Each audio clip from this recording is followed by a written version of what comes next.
जलावा चढ़ावे जई हो, जलावा चढ़ावे जई हो शिवालावा गे पगली। गौरा मैया के सैया से मंगी होई है पगलावा गे पगली। गौरा मैया के सैया से मंगी होई है पगलावा गे पगली। जलावा चढ़ावे जई हो, जलावा चढ़ावे जई हो शिवालावा गे पगली। गौरा मैया के सैया से मंगी होई है पगलावा गे पगली। गौरा मैया के सैया से मंगी होई है पगलावा गे पगली।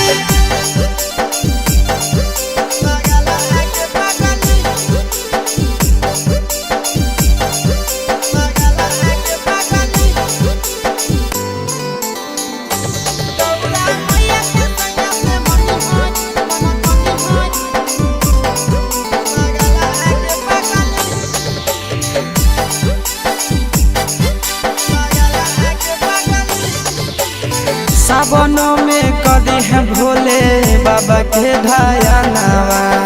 सातो जन्म हमरे के मानी है सजनावा। सावन में कदी है भोले बाबा के ढायनावा। सातो जन्म हमरे के मानी है सजनावा। पूजी हो चरनिया, पूजी हो चरनिया मतवालावा के पगली। गौरा मैया के सैया से मंगी है पगलावा गे पगली। गौरा मैया के सैया से मंगी है पगलावा गे पगली।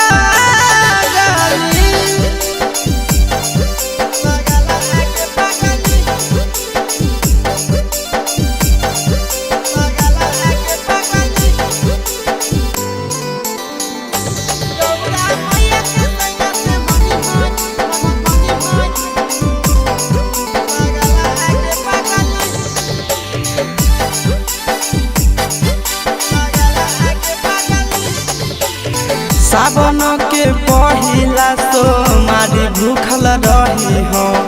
दिलावा के बतिया भोले बाबा जी से कही हो।